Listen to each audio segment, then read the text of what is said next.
They just crashed a guy with the water and power truck, crashed into my mother-in-law's house, and he hit my mother-in-law, my boyfriend. Further down the ramp towards the office. This is a help.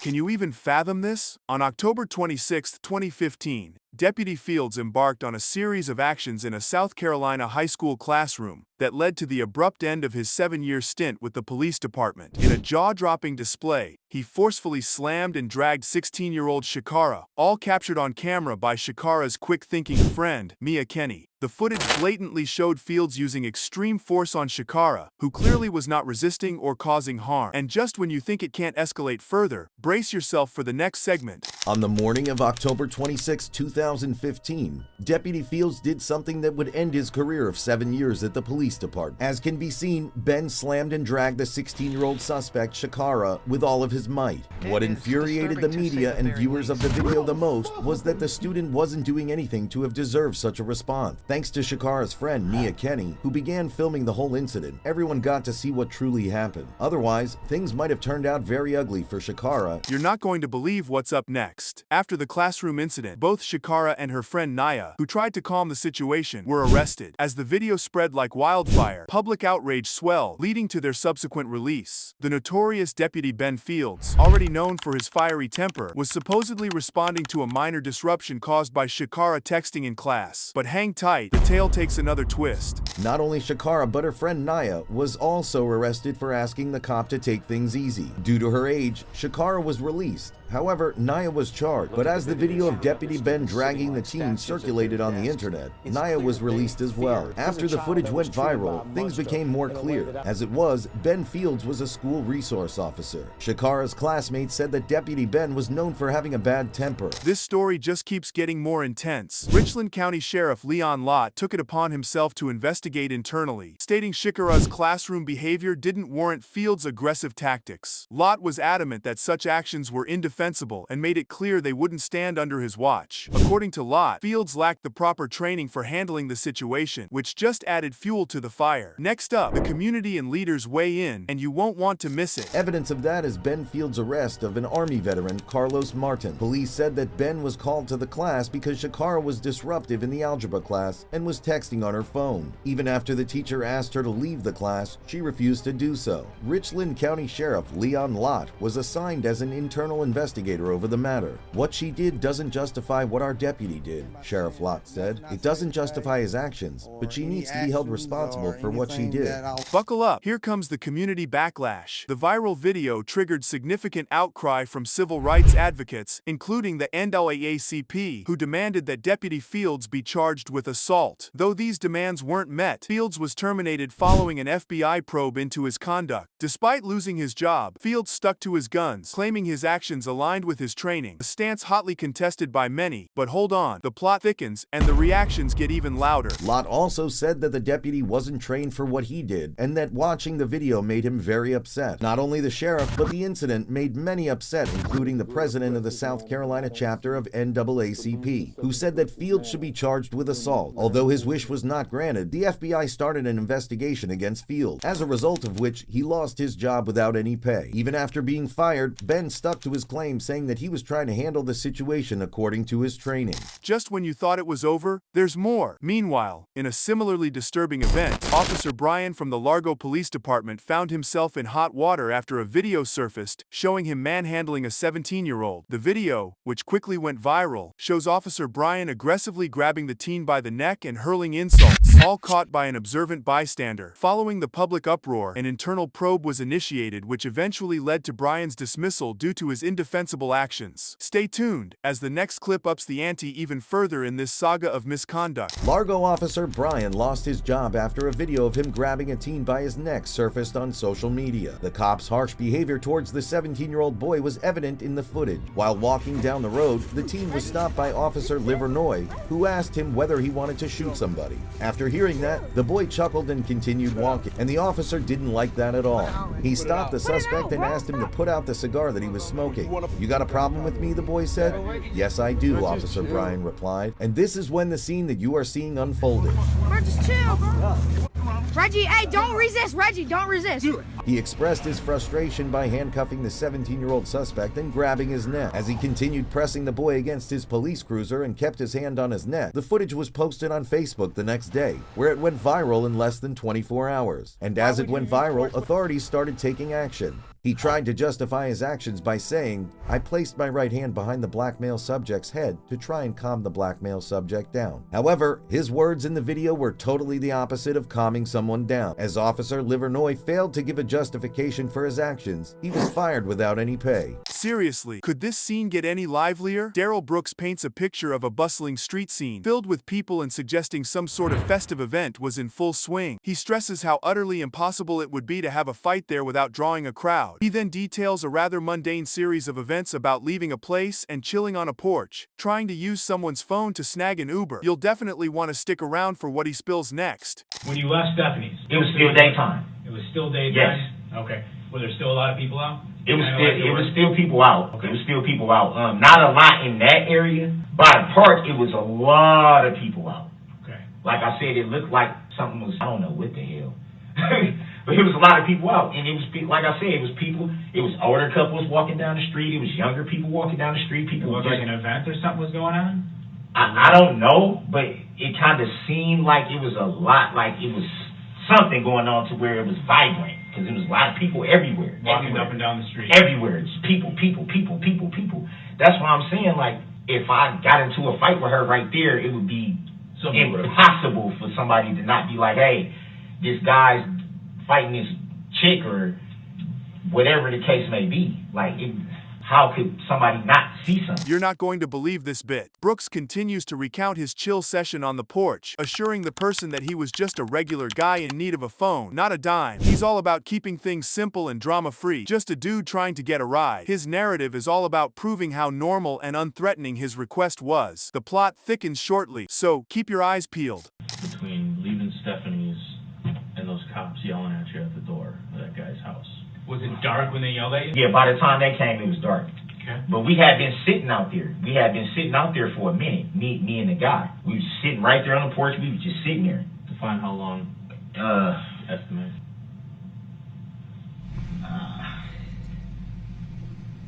Maybe 20, 30 minutes maybe. It wasn't long, but it was long enough for, like I said, he let me use his phone. We sat on the porch. We were sitting right there, just like this, just sitting on the porch. While I called me an Uber. I called the Uber. I said, look, man, I let him know. I said, look, I ain't trying to rob you or nothing like that. Because when I knocked on the door, he kind of was like, whoa. I'm like, look, I don't got no weapons. I'm not trying to break in your house. I'm not trying to rob you. Nothing like that, dog. I just need to call an Uber. That's it. I'm not, he was just like, okay, I'll come out. Boom. Well, this just took a turn, didn't it? Brooks shifts gears a bit as he talks about his plans to head home solo, emphasizing he had enough cash to cover his Uber without needing to hit anyone up for money. His tone is all about peace and solo travel, trying to detach from any drama. This snippet of his story is all about wrapping things up neatly on his own terms. Don't go anywhere. The heat is about to get turned up. Like, I'll be home as soon as the Uber come. I know it's probably going to cost me probably like $40 to get from me. I'm guessing. I don't know, but probably. But I had enough on my card to where I knew I can get home, and that was the main thing. I'm like, I'm just going home.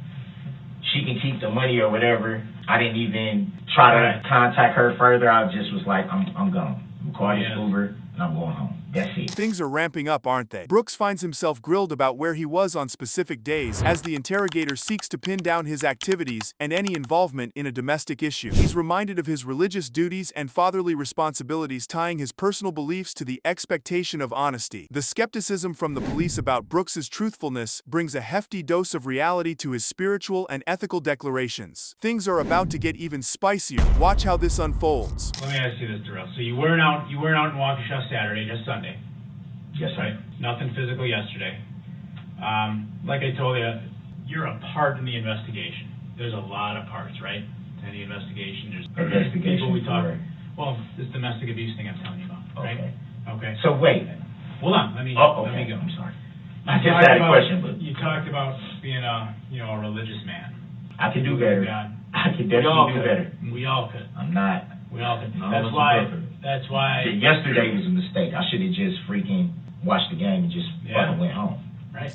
Wait till you get a load of this. The heat really turns up as the police start poking holes in Brooks's story about not having access to a vehicle, pointing out they found a car key in his possession. This is where the cops start connecting dots that Brooks would rather keep unconnected. His earlier narrative starts to crumble here under the weight of hard evidence. The drama escalates, so don't touch that dial.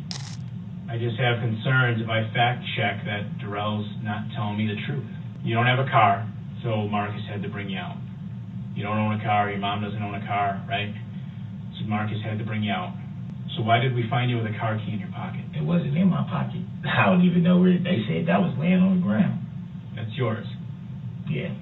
It's It should have been by my ID. It's yours. It's your car key, okay? Because it goes to a Ford Escape in your mom's name covered in Waukesha. Okay. Listen, Darrell. How's he going to wiggle out of this one? As the conversation gets more intense, the police lay out their findings linking Brooks directly to a specific vehicle. They challenge his story about his movements and the car registered in his mother's name, building a case piece by piece. This segment is all about the cops dismantling Brooks's earlier tales with solid proof. Things are about to get bumpier. Make sure you're strapped in. I'm not calling you a terrible man. I'm not saying you were out yesterday hunting, and just let me finish. But you did not walk to that house. You did not walk to that house. You did not come here in a tan Kia. You didn't. And who? You did not come out here in a tan Kia. Okay? You got a key in your pocket to a car in your mom's name, okay? And that key works for that car. For the love of God, Marcus. For yourself, for your family. You know what happened yesterday for the people. Tell me what happened. Isn't this just edge-of-your-seat stuff? Brooks tries to clarify his earlier statements regarding a meetup at the park and using his mom's car, but the police aren't buying it without some hard proof. They keep pressing, spotlighting the inconsistencies and gaps in his story. This segment is a tug-of-war between Brooks's explanations and the evidence laid out by the police. You'll want to see how he handles the next curveball. What am I being With your mom's investigated for? car. You were driving goofy, people called you in, you drove out of there in your mom's car, the red car, you're driving a little silly, probably because you're pissed. You met up with Erica in the car at the park. Now initially I believe you told us the gas station, do I have that right? And then you changed it to the park. So that's an No, inconsistency. I said the house was by the gas station. When you said what was by. You said you went Landmark. and it was by a gas station, that's where you met her. No. I said I met her at the park. Okay. At a Well, creek. you met her, I did say that. You met her at the park in your mom's car, a red Ford Escape. Can you feel the suspense building? The interrogation digs deeper, with police hinting that Brooks's actions the day before were more significant than he's admitting, possibly overlooking some crucial involvement. They urge him to come clean for the sake of clarity and peace of mind. Frustration mounts as the cops express their dissatisfaction with the inconsistencies in his stories, pushing him to start fresh with the truth. The anticipation is real. Keep watching. It's about to get even juicier. And what you're telling me seems pretty consistent, that there was nothing physical between the two of you. No, I didn't. No. But you met her in the car. I didn't put my hands on her. Nothing. But you met her in the car. What's going on, man? Asking you a question. Just be. You were out there Just tell driving me kind of what's going crazy. on, Some man. people said you were driving kind of crazy. You got reports of it. You got the key. You got the car. Did you take the car or did your mom give you the car? I know you know what car I'm talking about. I just want to know. So. Some people Now, reported, listen, you had all those okay, people no, out no, there no, that no, no. reported that No. car driving a bit erratic. I know what you're saying. All I'm saying is this. We all been straight up with each other. What's he going to say under this pressure? Here, Brooks is repeatedly prompted to recount the truth of his actions as police dissect the reliability of his previous statements. They're all about setting the record straight, piecing together his whereabouts and his involvement with the vehicle in question. This is a critical point in the interrogation, aimed at breaking down any remaining defenses to uncover a more factual narrative. There's more to come, and it's sure to be revealing. You knew it was more to what you was asking me yesterday. Didn't know That for would sure. explain the FBI and all that, right?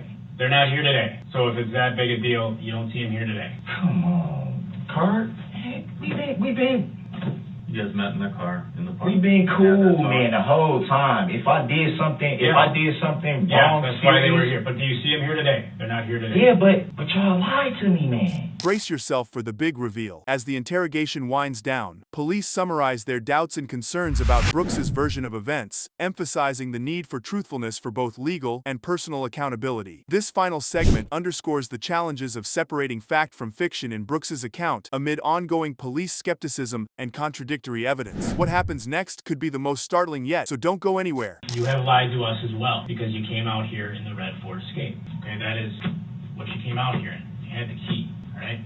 So what I want to do is try to give us all a chance to reset. You understand what I'm saying?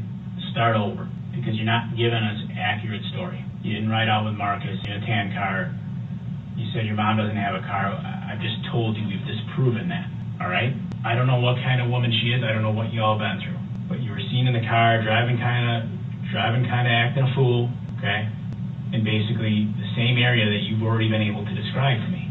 I'm just trying to figure out how and why it happened. What made you tear out of there? What made you so mad where you're like, fuck it, and you raced on out of there? And then people call, man, he's driving around here kind of fast. Can you even process what just went down? The video kicks off with the bonkers scenario of a high-speed chase featuring multiple officer-involved shootings and crashes. Some dude from California apparently jacked a city vehicle and decided to turn his life into a blockbuster movie, sparking a wild and dangerous pursuit that stretched for hours and ended in a SWAT showdown. The cuts between different chaotic scenes are so fast it's almost hard to keep up. You might want to buckle up because the next clip ups the ante. So they're down the ramp towards the officer.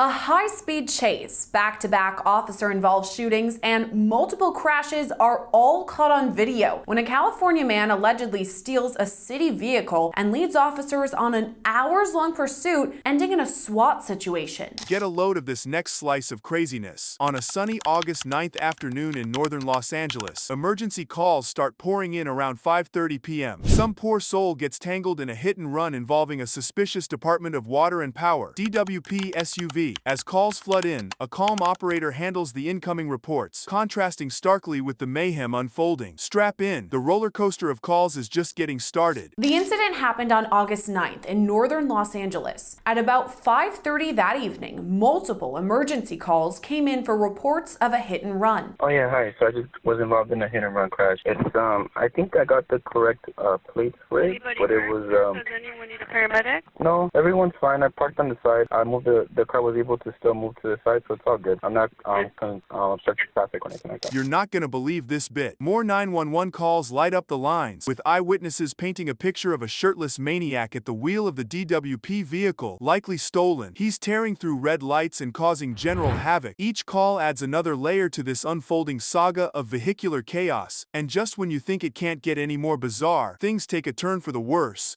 No, but the car that hit me was from the Water and Power, so maybe. Callers reported the vehicle involved was a Department of Water and Power, or DWP, SUV. The car that hit you was a DWP truck? Yeah. Okay, how how could you tell? Did it have like the city emblem, or how did you know it was a city truck? It had Water and Power. It had a California exempt plate. I also have the plate number, but it just said Water and Power on the side. Okay, So, yeah. and so they didn't stop? No, they didn't stop. They just left. Guess what happens next? Out of nowhere, the stolen vehicle smashes into a house, of all things, hurting people and wrecking property. A frantic caller details the crash, suspecting the driver was plastered or something. This twist links the reckless driving to actual bodily harm. And hold on to your coffee because the chase is about to go from fast to furious. A third caller reported the driver was acting erratic and maybe intoxicated. LA City 911, operator 593. Hi, they just crashed a guy with the Water and Power truck, crashed into my mother-in-law's house, and he hit my mother-in-law, my boyfriend. Does anybody need an ambulance? Yeah. Well, I don't think they need an ambulance. Okay, so a DWP truck hit your house and hit your mother? Yes, he was a guy with tattoos, and I guess he was drunk or something. Is he still there? No, he left. Ready for more madness? As the chase heats up, 28-year-old Manuel Ramirez makes it clear he's not stopping for anyone. He pulls stunts straight out of an action movie, dodging cops and breaking every road rule. The chase spills onto the freeway, turning into an all-out motorway madness. The upcoming segment? It's a real doozy, so keep your eyes peeled. Officials eventually determined the vehicle was stolen. The suspect behind the wheel was identified as 28-year-old Manuel Ramirez. LAPD officers eventually caught up with Ramirez, who was stopped in immediate. When they attempted to pull him over, he drove off, running through both a stop sign and red light. Wait, where's the niggas on? Yeah, no, just go.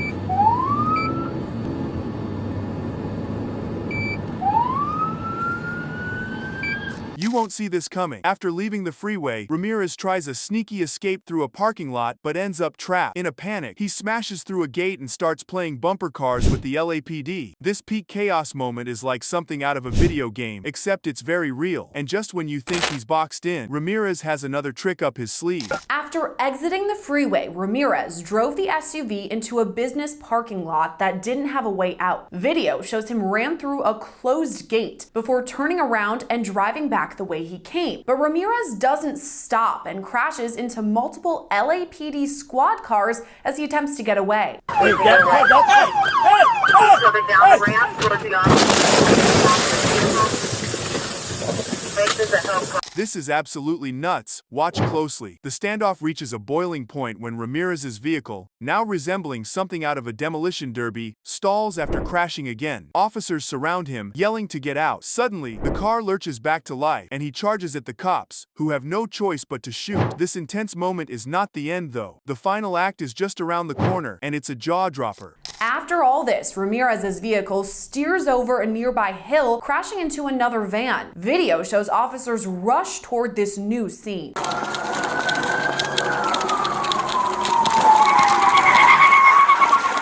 get on the fucking ground!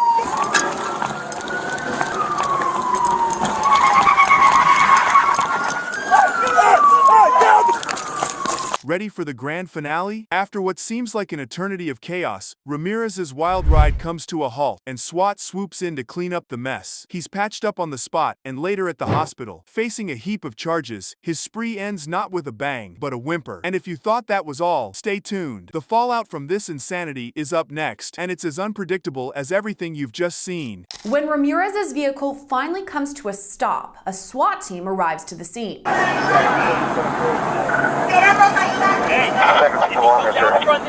Officials then work to bring Ramirez medical assistance as he's taken into custody. We're gonna get you some medical help, man. No! Don't use that! Use the cup! No! No! I got one arm. Ramirez was taken to the hospital and treated for a fractured leg and gunshot wounds. He's since been released and now faces 8 charges of assault with a deadly weapon on a police officer. Get ready for some crazy action. The video kicks off with a suspect pulling off some wild maneuvers in a bustling intersection. Captured on camera, the driver blatantly taunts the police by spinning donuts right in the middle of the road, clearly inviting them for a chase. The thrill ride quickly turns sour when the driver attempts to flee and spectacularly crashes into a parked police cruiser, bringing an abrupt end to his stunt show. But guess what? The excitement's just ramping up. The vehicle is pulling a U-turn. No obstruction. He's just doing donuts on the...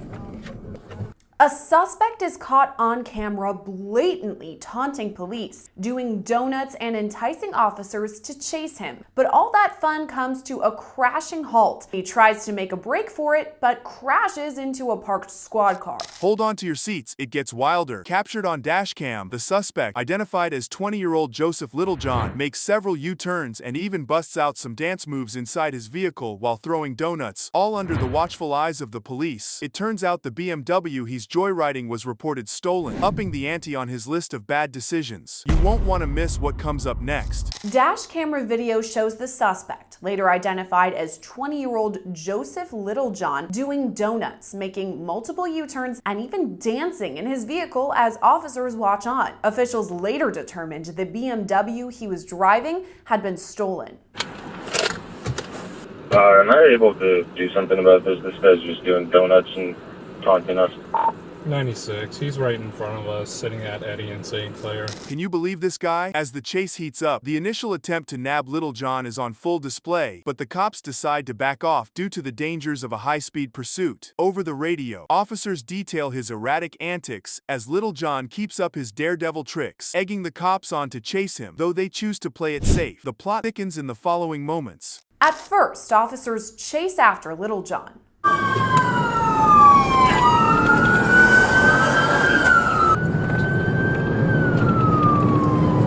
But as he continues taunting them, officials stop the chase. Vehicle is pulling a U-turn.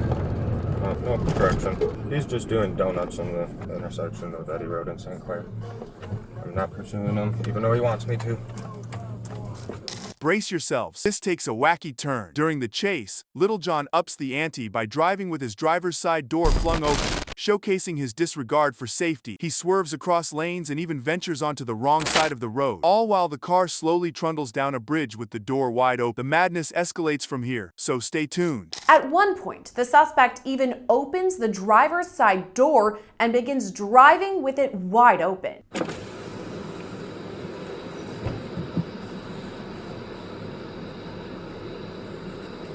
Vehicle is now sitting on the Eddie Road bridge deck with the driver's side door open, and the male is letting the car roll as he stands next to it.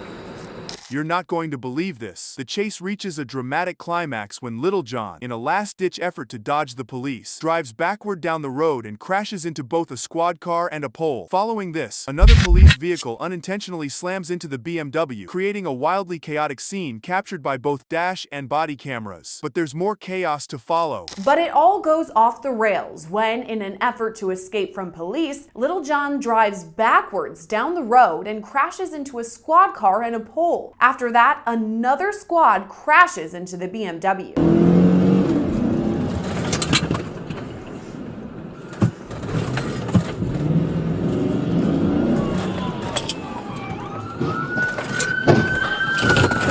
The suspense builds. Right after the crash, Little John leaps out of the stolen vehicle and makes a run for it. The ensuing foot chase is captured on video, showing officers in a full sprint after him until he's finally tackled to the ground. The intensity is palpable as the officers work to restrain him while keeping the situation under control. And believe it or not, it gets even crazier. After the crash, Little John hops out of the stolen vehicle and runs off. Dash camera video shows officers chase after him.